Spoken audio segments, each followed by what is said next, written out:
Sir, निर्णय की स्पष्टता में ही सफलता निहित है। आपका यह कथन सदा याद रहेगा। धन्यवाद।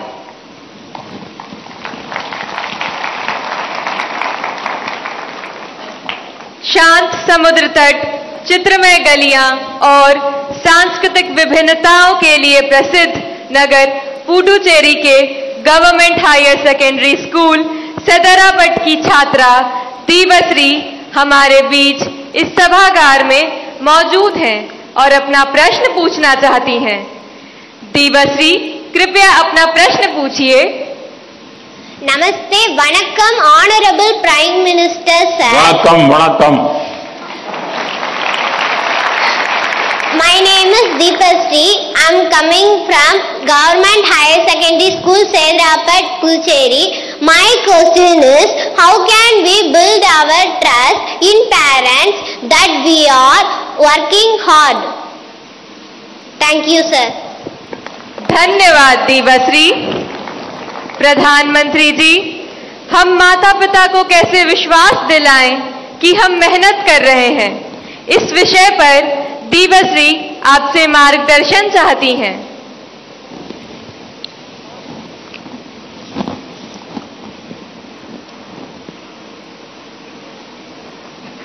आपने सवाल पूछा है, लेकिन सवाल के पीछे दूसरा सवाल है आपके मन में, जो आप पूछ नहीं रही है। दूसरा सवाल यह है कि पूरे परिवार में मिसट्रस्ट है, ट्रस्ट डेफिसिट है, और ये यानी आपकी बहुत अच्छी परिस्थिति को आपने पकड़ा है। आपने उसको प्रस्तुत ऐसे किया घर में कोई नाराज न हो जाए, लेकिन ये सोचने का विषय है टीचर के लिए भी और पेरेंट्स के लिए भी, कि ऐसा क्या कारण है कि हम ट्रस्ट डेफिसिट पारिवारिक जीवन में अनुभव कर रहे हैं।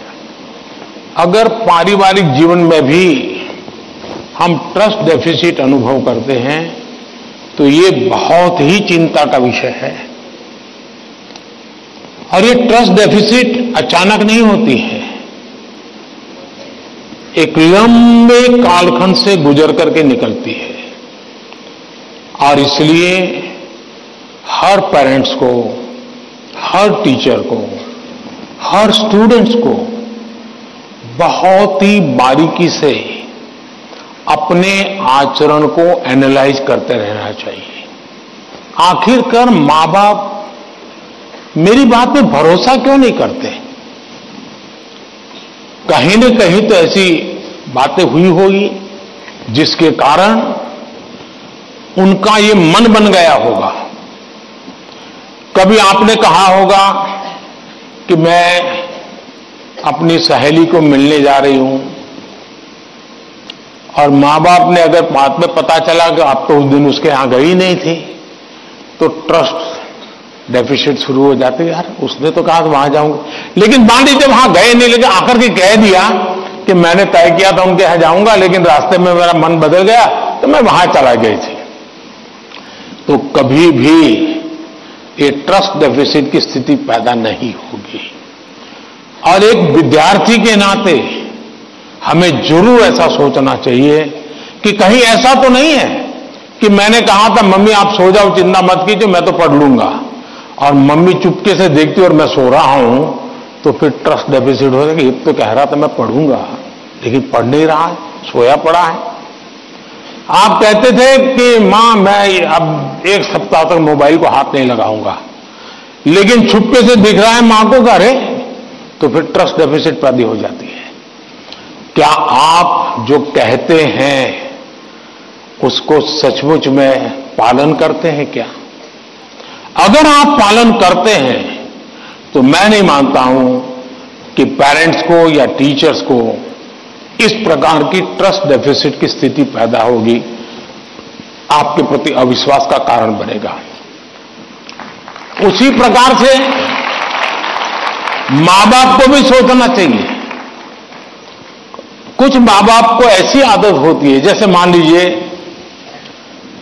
किसी मां बाप ने माँ ने बहुत बढ़िया खाना बनाया है और बेटा आया है, किसी न किसी कारण से उसका खाने का मन नहीं है, लेकिन बहुत कम खाया, तो माँ क्या कहेगी? जरूर कहीं खा करके आए होंगे, जरूर किसी के घर में पेट में भर करके आए होंगे। तो फिर उसको चोट पहुंचती है, फिर वो सच बोलता नहीं है। फिर मां को ठीक रखने के लिए, ठीक है चलो अच्छा लगे बुरा लगे, मैं जितना मुंह में डाल पोस्ट ऑफिस में डालता हूं डाल दूंगा। ये ट्रस्ट डेफिसिट पैदा हो जाता है। हर घर के अंदर ये अनुभव आता होगा। आपको माताजी ने पिताजी ने मानो आपको पैसे दिए और आपको कहा 1 महीने का तुम्हारा ये 100 रुपया तुम्हें देते हैं पॉकेट का, और फिर हर तीसरे दिन पूछते हैं वो 100 रुपये का क्या किया? अरे भाई तुमने 30 दिन के लिए दिया है ना, दूसरा मांगने तो आया नहीं तुम्हारे पास, तो भरोसा करो ना। अगर भरोसा नहीं तो नहीं देना था। ज्यादातर मां बाप के केस में ऐसा होता है, रोज पूछते हैं अच्छा वो 100 रुपया, हाँ कोई ये तो पूछ सकता है, पूछने का तरीका होता है। कोई कहे बेटा उस दिन पैसे नहीं थे, तुम्हें 100 ही रुपये दिए थे, तुम चिंता मत करना, जरूरत पड़े तो कह देना।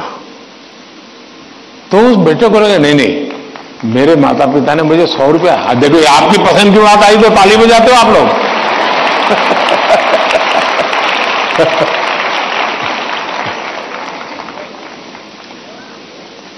अगर वही सवाल ये पूछते 100 का क्या किया, इसके बजाय कह दे, तो बेटा कहेगा ना मां बिल्कुल नहीं, मेरे पास पैसे हैं, सफिशिएंट है। यानी हमारा एक दूसरे के बीच बात करने का तरीका कैसा है, ये चीजें सामान्य जीवन में जो अनुभव आती हैं वो फिर धीरे धीरे धीरे एजुकेशन सिस्टम के साथ रोजमर्रा की हमारी अपेक्षाएं होती है, उसके टकराव में कन्वर्ट हो जाती हैं। फिर कहा मार्क क्यों नहीं आए? बस तुम पढ़ते ही नहीं होंगे, ध्यान देते ही नहीं होंगे, क्लास में बैठते नहीं होंगे, अपने दोस्तों के साथ गप्पे मारते होंगे, हो सकता है वो पैसे हैं सिनेमा देखने चले गए होंगे, मोबाइल फोन पर रील देखते होंगे। फिर वो कुछ न कुछ कहना शुरू हो जाता है, फिर दूरी बढ़ जाती है। पहले ट्रस्ट खत्म हो जाता है, फिर दूरी बढ़ जाती है, और ये दूरी कभी कभी बच्चों को डिप्रेशन की तरफ धकेल देती है।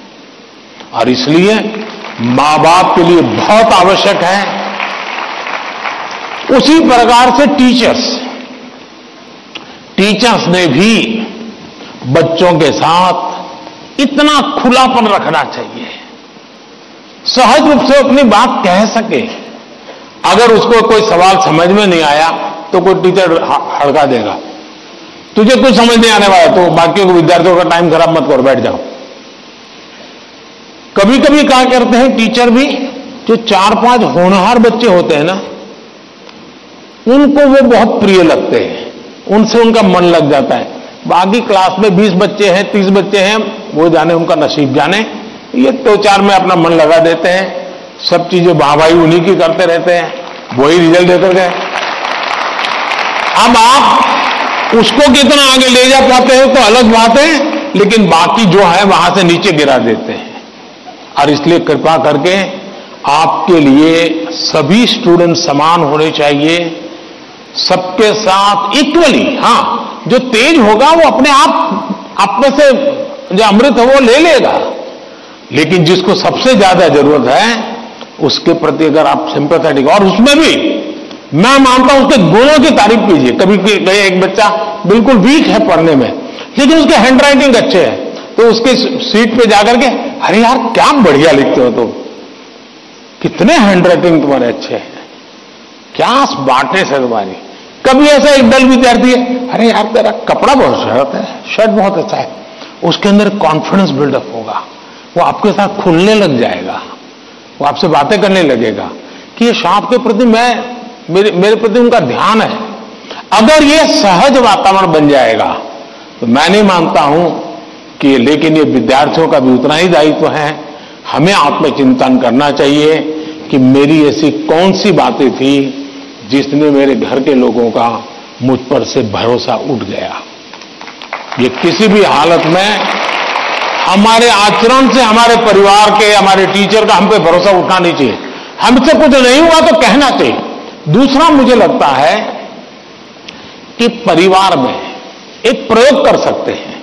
मान लीजिए आपका बेटे या बेटी के 5 दोस्त हैं, तय कीजिए कि महीने में एक बार 2 घंटे वो 5 परिवार किसी एक परिवार में एकत्र होंगे, दूसरे महीने दूसरे परिवार में बिल्कुल गेट टुगेदर करेंगे, और उसमें बच्चे बूढ़े सम हो गए। ऐसा नहीं कि 2 लोगों को घर छोड़ के आ जाएंगे। 80 साल के माँ बाप भी अगर फिजिकली फिट आ सकते हैं, उनको भी लेके आइए, और फिर तय कीजिए कि आज वो तो तीसरे नंबर का दोस्त है, उसकी माता जी एक कोई पॉजिटिव बुक पढ़ करके उसकी कथा सुनाएगी।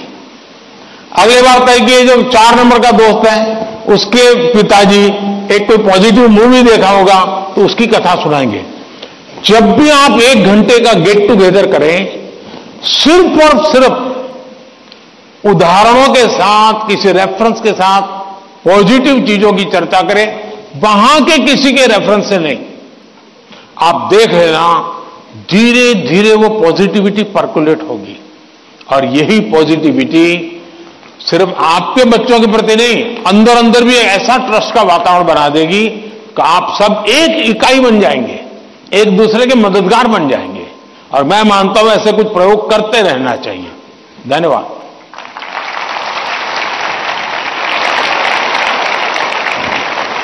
पीएम सर, परिवार में विश्वास महत्वपूर्ण है। आपका यह संदेश हमारे घरों में खुशियां लाएगा। धन्यवाद पीएम सर। छत्रपति शिवाजी महाराज और समाज सुधारक महात्मा ज्योतिबा फूले की जन्मस्थली महाराष्ट्र की पुण्य नगरी पुणे से एक अभिभावक श्री चंद्रेश जैन जी इस कार्यक्रम से ऑनलाइन जुड़ रहे हैं और प्रधानमंत्री जी आपसे प्रश्न पूछना चाहते हैं। चंद्रेश जी, कृपया अपना प्रश्न पूछिए। माननीय प्रधानमंत्री जी, आपको मेरा सादर प्रणाम। मेरा नाम चंद्रेश जैन है, मैं एक अभिभावक हूं। मेरा आपसे एक प्रश्न है, क्या आपको नहीं लगता है आजकल के बच्चों ने अपने दिमाग का इस्तेमाल करना बंद कर दिया है? वे तकनीक पे अधिक निर्भर रहने लगे हैं क्योंकि सब कुछ उंगलियों पे उपलब्ध है। कोई इस युवा पीढ़ी को कैसे जागरूक कर सकता है कि वे प्रौद्योगिकी के स्वामी बनने चाहिए, उसका गुलाम नहीं? कृपया मार्गदर्शन कीजिए। धन्यवाद। थैंक यू चंद्रेश जी। आदिवासी जनजाति के लोक नायक, स्वतंत्रता सेनानी बिरसा मुंडा की जन्मभूमि झारखंड के रामगढ़ जिले से एक अभिभावक श्रीमती पूजा श्रीवास्तव जी ऑनलाइन माध्यम से इस कार्यक्रम से जुड़ी हुई है और प्रधानमंत्री जी आपसे प्रश्न पूछकर अपनी शंका का समाधान चाहती है। Pooja, please ask your question. Namaskar, Honorable Prime Minister Sir. My name is Kumari Pooja Srivastav. I am a parent of Priyanshi Srivastav studying in Sri Guru Nanak Public School, Ramgarh, Jharkhand. Sir, I want to ask that how I can manage my daughter's studies with using social media platform like Instagram, Snapchat, Twitter. Please guide me on this. Thank you, sir. Thank you ma'am. Himachal Pradesh Shivalik पहाड़ियों की तलहटी में स्थित हमीरपुर जिले के TRDAV school Kangu के एक छात्र अभिनव राणा ऑनलाइन माध्यम से जुड़ रहे हैं और प्रधानमंत्री जी आपसे एक प्रश्न पूछना चाहते हैं। अभिनव, कृपया अपना प्रश्न पूछिए। Honorable Prime Minister Sir, Namaskar. My name is Abhinav Rana. I am a student of TRDAV Public Senior Secondary School, Kangu District, Hamirpur, Himachal Pradesh.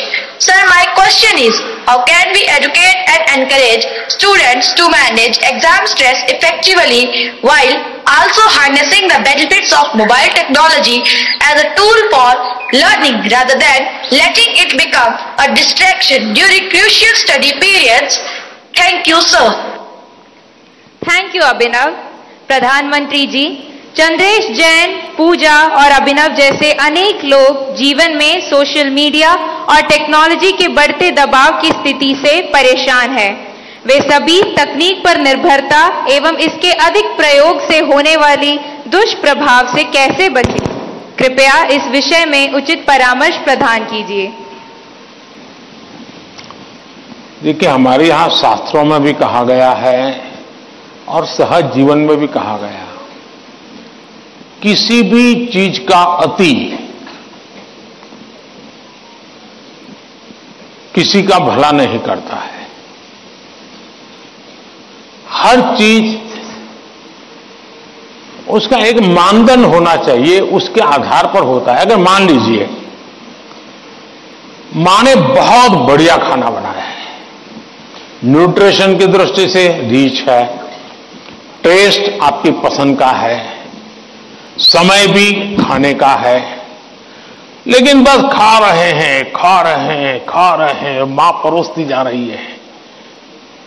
क्या ये संभव है? क्या संभव है? क्या कभी कभी तो आप मां को कहो, नहीं मां बस बहुत हो गया, अब नहीं खा सकता हूं, करते हो कि नहीं करते हो? अपनी प्रिय खाना था, हर प्रकार से न्यूट्रिशन वैल्यू वाला था, वो समय भी ऐसा था, खाने का वक्त था, फिर भी एक स्टेज आ जाता है जब वो खाना आपके लिए तकलीफ कर सकता है, वॉमिटिंग करवाएगा, हेल्थ खराब कर देगा। आपका कितना ही प्रिय खाना आपको रुकना पड़ेगा। रुकना पड़ता कि नहीं रुकना पड़ता? वैसे ही मोबाइल के ऊपर कितना ही प्रिय चीजें, कितनी ही चीजें आती हो, लेकिन कुछ तो समय तय करना पड़ेगा। अगर आप, मैंने देखा है आजकल बहुत से लोगों को जब भी देखो लगे पड़े हैं। आपने देखा होगा, मेरे हाथ में कभी, बहुत रेयर केस में कभी मोबाइल फोन मेरे हाथ में होता है, क्योंकि मुझे मालूम है कि मेरे समय का मुझे सर्वाधिक उपयोग क्या करना है। जबकि मैं ये भी मानता हूं कि इंफॉर्मेशन के लिए मेरे लिए एक बहुत आवश्यक साधन भी है, लेकिन उसका कैसे उपयोग करना, कितना करना, इसका मुझे विवेक होना चाहिए। और ये दोनों जो पेरेंट्स की चिंता है वो इन दो की नहीं है, हर पेरेंट्स की चिंता है। शायद ही कोई अपवाद होगा जो मां बाप खुद भी दिन भर मोबाइल में अटके रहते होंगे ना, वो भी चाहते होंगे कि बेटा इससे बचे।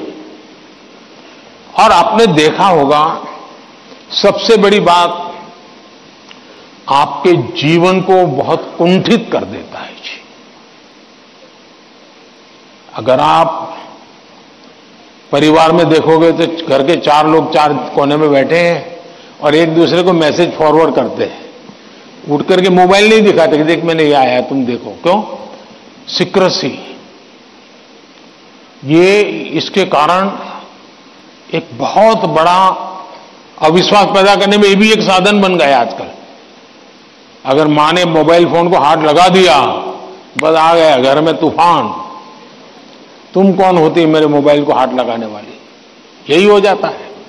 मैं समझता हूं कि परिवार में कुछ नियम होने, जैसे खाना खाते समय डाइनिंग टेबल पर कोई इलेक्ट्रॉनिक गैजेट नहीं होगा, मतलब नहीं होगा। सब लोग खाना खाते समय गप्पे मारेंगे, बातें करेंगे, खाना खाएंगे। ये हम डिसिप्लिन फॉलो कर सकते हैं। ये घर के अंदर, मैंने पहले भी कहा है या दोबारा कहता हूं, नो गैजेट जोन, कि भाई ये कमरे में कोई गैजेट की एंट्री नहीं, हम बैठेंगे, बातें करेंगे, गप्पे मारेंगे। परिवार के अंदर वो ऊष्मा का वातावरण उसके लिए जरूरी है। तीसरा, हम हमारे खुद के लिए भी अब टेक्नोलॉजी से हम बच नहीं सकते हैं। टेक्नोलॉजी को बोझ नहीं मानना चाहिए, टेक्नोलॉजी से दूर भागना नहीं चाहिए, लेकिन उसका सही उपयोग सीखना उतना ही अनिवार्य है। अगर आप टेक्नोलॉजी से परिचित हैं, आपके माता पिता को पूरा नॉलेज नहीं है, सबसे पहला आपका काम है आज मोबाइल पर क्या क्या अवेलेबल है उनसे चर्चा कीजिए, उनको एजुकेट कीजिए और उनको विश्वास में लीजिए कि देखिए मैथ्स में मुझे ये चीजें यहां मिलती हैं, केमिस्ट्री में मुझे ये मिलती हैं, हिस्ट्री में ये मिलती हैं, और मैं इसको देखता हूं, आप भी देखिए। तो वो भी थोड़ी रुचि लेंगे। वरना क्या होगा, हर बार उनको लगता होगा कि मोबाइल मतलब ये दोस्तों के साथ चिपका हुआ है, मोबाइल मतलब रील देख रहा है, अगर उसको पता चले कि भाई इसमें ये पार्ट है, इसका मतलब ये नहीं कि माँ बाप को मूर्ख बनाने के लिए बढ़िया चीज दिखा दे और फिर दूसरा करे, ऐसा नहीं हो सकता है। हमने पूरे परिवार में पता होना चाहिए क्या चल रहा है। हमारे मोबाइल फोन का लॉक करने का जो नंबर होता है वो परिवार के सबको अगर पता हो तो क्या नुकसान होगा। परिवार के हर सदस्य को हर एक मोबाइल का अगर इतनी ट्रांसपेरेंसी आ जाए, आप काफी बुराइयों से बच जाएंगे, काफी बुराइयों से बच जाएंगे। कि भाई हर किसी को हर एक भले मोबाइल अलग होगा लेकिन उसका जो कोड वर्ड है उसको मालूम है, तो ये भला हो जाएगा। दूसरा, आप भी अपना स्क्रीन टाइम को मॉनिटर करने वाले जो एप्स होते हैं उसको डाउनलोड करके रखिए। वो बताएगा भाई आपका स्क्रीन टाइम आज इतना हो गया, आपने यहां इतना टाइम गंवाया है, आपने इतना टाइम, वो आप स्क्रीन पर ही आपको मैसेज देता है, वो आपको अलर्ट देता है। जितने ज्यादा ऐसे अलर्ट के टूल्स हैं हमने अपने गैजेट्स के साथ जोड़ के रखना चाहिए ताकि हमें भी पता चले हाँ यार ज्यादा हो गया, अब मुझे रुकना चाहिए। कम से कम वो हमें अलर्ट करता है। एट द सेम टाइम उसकी पॉजिटिव उपयोग कैसे कर सकते हैं। अगर मान लीजिए मैं कुछ लिख रहा हूं लेकिन मुझे एक अच्छा शब्द मिल नहीं रहा है, तो मैं डिक्शनरी की मुझे जरूरत है, मैं डिजिटल व्यवस्था का उपयोग करके उसका लाभ ले सकता हूं। मान लीजिए कि मैं कर रहा हूं और मुझे कोई अरिथमेटिक का सूत्र ध्यान नहीं आता है, चलिए मैंने डिजिटल चीज का सपोर्ट सिस्टम ले लिया, पूछ लिया उसको क्या हुआ, फायदा होगा। लेकिन अगर मैं जानता ही नहीं हूं कि मेरे मोबाइल में क्या ताकत है तो मैं क्या उपयोग करूंगा। और इसलिए मुझे तो लगता है कि कभी कभी क्लासरूम में भी मोबाइल के पॉजिटिव पहलू क्या क्या है, पॉजिटिवली उपयोग आने वाली कौन सी चीजें हैं, कभी 10-15 मिनट क्लासरूम में चर्चा करनी चाहिए। कोई स्टूडेंट अपने अनुभव बताएगा कि मैंने उस वेबसाइट को देखा, हमारे स्टूडेंट्स के लिए अच्छी वेबसाइट है, मैंने उस वेबसाइट को देखा, फलाने सब्जेक्ट के लिए वहां अच्छी लर्निंग मिलती है, अच्छे लेसन्स मिलते हैं। मान लीजिए टूर जा रही है कहीं पर, टूर प्रोग्राम हमारे पास है और बच्चे जा रहे हैं कि चलो भाई हम जैसलमेर जा रहे हैं, सबको कहा जाए जरा ऑनलाइन जाओ भाई, जैसलमेर का पूरा प्रोजेक्ट रिपोर्ट बनाओ, तो उसका पॉजिटिव उपयोग करने की आदत डालनी चाहिए। उसको लगना चाहिए कि तुम्हारी मदद में बहुत सी सारी व्यवस्थाएं उपलब्ध हैं, तुम इसका उपयोग करो। जितना ज्यादा सकारात्मकता से आप उपयोग करोगे उतना आपको लाभ होगा। और मेरा आग्रह रहेगा कि हमने उससे दूर भी नहीं भागना है, लेकिन हमने हर चीज का विवेक से और पूरे परिवार में ट्रांसपेरेंसी से, जितनी ज्यादा ट्रांसपेरेंसी आएगी, ऐसे छुप छुप करके देखना पड़ेगा मतलब कुछ गड़बड़ है। जितनी ट्रांसपेरेंसी आएगी उतना लाभ ज्यादा होगा। बहुत बहुत धन्यवाद।